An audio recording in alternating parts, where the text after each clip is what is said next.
দেশের সব school college অনির্দিষ্টকালের জন্য বন্ধ ঘোষণা। সায়েন্স ল্যাবে সংঘর্ষে 5 শিক্ষার্থী গুলিবিদ্ধ, আহত শতাধিক। আওয়ামী লীগকে দেশ পাহারা দিতে হবে বলছেন হাসান মাহমুদ। কোটা আন্দোলনে বিএনপি জামায়াত ইন্ধন দিচ্ছে বলছেন স্বরাষ্ট্রমন্ত্রী। এবং সর্বশেষ জানাবো, ফের 10 দিনের রিমান্ডে ইমরান খান। শুনছিলেন সংবাদ শিরোনাম, এবারে বিস্তারিত। দেশের সব স্কুল কলেজ অনির্দিষ্টকালের জন্য বন্ধ ঘোষণা। শিক্ষার্থীদের নিরাপত্তায় পরবর্তী নির্দেশ না দেওয়া পর্যন্ত দেশের সব স্কুল কলেজ বন্ধ ঘোষণা করেছে শিক্ষা মন্ত্রণালয়।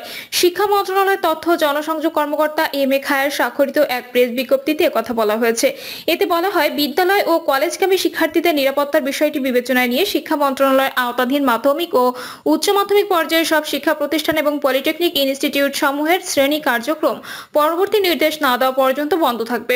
উল্লেখ্য, চলমান কোটা সংস্কার আন্দোলন প্রসঙ্গে কথা বলতে গিয়ে প্রধানমন্ত্রী শেখ হাসিনা মন্তব্য করেন, মুক্তিযুদ্ধ নিয়ে এত ক্ষোভ কেন? মুক্তিযোদ্ধার নাতিপুতিরা কিছুই পাবে না, রাজাকারের নাতিপুতিরা সব পাবে। প্রধানমন্ত্রীর এ মন্তব্যে ক্ষিপ্ত হন কোটা সংস্কার আন্দোলনকারীরা। তারা ধরে নিয়েছেন রাজাকারের নাতিপুতি তাদেরকে বলা হয়েছে। তাই প্রধানমন্ত্রীর মন্তব্য প্রত্যাহারের দাবিতে এবং কোটা সংস্কারের এক দফা দাবিতে মধ্যরাত থেকে আন্দোলনের নামে ঢাকা বিশ্ববিদ্যালয়ের বিভিন্ন শিক্ষা প্রতিষ্ঠানের শিক্ষার্থীরা গতকাল দুপুর থেকে আবারও বিক্ষোভ শুরু করেন আন্দোলনকারীরা। ঢাকা বিশ্ববিদ্যালয়ে তাদের সঙ্গে সংঘর্ষে জড়ায় ছাত্রলীগ। বিকেল 3টা থেকে রাত 9টা পর্যন্ত থেমে থেমে চলা সংঘর্ষে 3 শতাধিক শিক্ষার্থী আহত হন। রাত 10টার পর আন্দোলনকারীরা নতুন কর্মসূচি ঘোষণা করেন এবং সারা দেশের সব পর্যায়ের শিক্ষার্থী ও সাধারণ মানুষকে তাদের সমর্থনে রাস্তায় নামার আহ্বান জানান। সায়েন্স ল্যাবে সংঘর্ষে 5 শিক্ষার্থী গুলিবিদ্ধ, আহত শতাধিক। ঢাকার সায়েন্স ল্যাবরেটরি মোড়ে কোটা সংস্কার আন্দোলনকারীদের সঙ্গে ছাত্রলীগের দফায় দফায় ধাওয়া পাল্টা ধাওয়া ও সংঘর্ষের ঘটনা ঘটেছে। বিকাল 5:30টার পর আন্দোলনকারী শিক্ষার্থীদের লক্ষ্য করে গুলিবর্ষণের ঘটনা ঘটেছে। এতে অন্তত 5 শিক্ষার্থী গুলিবিদ্ধ হয়েছেন। এছাড়া সংঘর্ষে শতাধিক শিক্ষার্থী আহত হয়েছেন। আহতদের পাশে পপুলার ডায়াগনস্টিক সেন্টার সহ বিভিন্ন হাসপাতালে চিকিৎসা দেওয়া হচ্ছে। চলমান আন্দোলনের অংশ হিসেবে দুপুর 1টার দিকে সায়েন্স ল্যাবরেটরি মোড় অবরোধ করে বিক্ষোভ শুরু করে ঢাকা কলেজ, সিটি কলেজ, আজিয়াল কলেজ, বীরশ্রেষ্ঠ বংশী আব্দুর রউফ পাবলিক কলেজ সহ বেশ কয়েকটি শিক্ষা প্রতিষ্ঠান ছাত্রছাত্রীরা। এতে মিরপুর সড়কে যান চলাচল পুরোপুরি বন্ধ হয়ে যায়। দুপুর 2টার দিকে ছাত্রলীগের নেতাকর্মীরা ঘটনাস্থলে আসলে দুপক্ষের মধ্যে সংঘর্ষ শুরু হয়। তারা একে অপরকে লক্ষ্য করে ইট পাটকেল ছুড়তে শুরু করলে পথচারী সহ বেশ কয়েকজন আহত হন। বিকেল 5:30টার পর শিক্ষার্থীদের লক্ষ্য করে গুলিবর্ষণের ঘটনা ঘটে। ছাত্রলীগ ও যুবলীগের নেতাকর্মীদের অবস্থান থেকে গুলি করা হয়েছে বলে কয়েকজন শিক্ষার্থী জানিয়েছেন। এই ঘটনার কিছুক্ষণ আগে ঢাকা কলেজের সামনে পিটুনিতে এক যুবক নিহত হয়েছে। নিহত ওই যুবককে ঢাকা মেডিকেল কলেজ হাসপাতালে নেওয়া হয়েছে। তাৎক্ষণিকভাবে তার নাম পরিচয় জানা যায়নি। এদিকে সরকারি চাকরিতে কোটা বাতিলের এক দফা দাবিতে আন্দোলন ঘিরে ঢাকা, চট্টগ্রাম, রংপুরে সংঘর্ষে 5 জন নিহত হয়েছেন। এর মধ্যে ঢাকার 1 জন, চট্টগ্রামে 3 জন ও রংপুরে 1 জন হয়েছেন। আওয়ামী লীগকে দেশ পাহারা দিতে হবে বলছেন হাসান মাহমুদ। আওয়ামী লীগকে দেশ পাহারা দিতে হবে বলে মন্তব্য করেছেন পররাষ্ট্রমন্ত্রী ও আওয়ামী লীগের যুগ্ম সাধারণ সম্পাদক ডক্টর হাসান মাহমুদ। একই সঙ্গে তিনি বলেন, কোটা আন্দোলনের নামে যারা রাজাকারের পক্ষে স্লোগানে নেতৃত্ব দিয়েছেন তাদের বিরুদ্ধে আইনানুগ ব্যবস্থা নেওয়া প্রয়োজন। হাসান মাহমুদ বলেন, সরকারি চাকরিতে কোটা সংস্কার নিয়ে কিছু শিক্ষার্থী যখন আন্দোলন শুরু করে তখন সেখানে বিএনপি জামায়াত তাদের প্লান্টেড লোক ঢুকিয়ে দিয়েছে এবং কোটা বিরোধী আন্দোলনকে রাষ্ট্রবিরোধী, সরকার বিরোধী আন্দোলনের রূপ দেওয়ার অপচেষ্টা করছে। সে কারণে ঢাকা বিশ্ববিদ্যালয়ের রাজাকারের পক্ষে স্লোগান এসেছে। তিনি বলেন, যারা এই আন্দোলন করছে তারা দেশের সংবিধান মানতে চায় না। দেশের অনগ্রসর গোষ্ঠীকে রাষ্ট্রের কার্যক্রমে যুক্ত করার ক্ষেত্রে বিশেষ সুবিধা দেওয়ার বিষয়টি সংবিধানে আছে। কোটার বিষয়টি এখন আদালতের এখতিয়ারভুক্ত উল্লেখ করে পররাষ্ট্রমন্ত্রী বলেন, সরকার শিক্ষার্থীদের প্রতি সহানুভূতিশীল হয়ে কোটা পদ্ধতি বাতিলের যে প্রজ্ঞাপন দিয়েছিল, একজন ব্যক্তির সংক্ষুব্ধ হয়ে মামলার প্রেক্ষিতে হাইকোর্ট সেটি বাতিল করেছিল। সুপ্রিম কোর্ট আবার সেটির উপর স্থগিতাদেশ দিয়েছেন, অর্থাৎ এটি আদালতে বিচারাধীন বিষয়। এটি নিয়ে সরকার কিছু করতে গেলে আদালত অবমাননা হবে, সংবিধান বিরোধী হবে। এটি বুঝেও বিএনপি জামায়াতের প্লান্টেড যারা, তারা সাধারণ শিক্ষার্থীদের ভুল বোঝাচ্ছে, আবেগ অনুভূতিকে ব্যবহার করে সরকারের বিরুদ্ধে, রাষ্ট্রের বিরুদ্ধে বক্তব্য দিচ্ছে, এমনকি শেখ হাসিনার বিরুদ্ধে অপপ্রচার চালাচ্ছে বলেন হাসান মাহমুদ।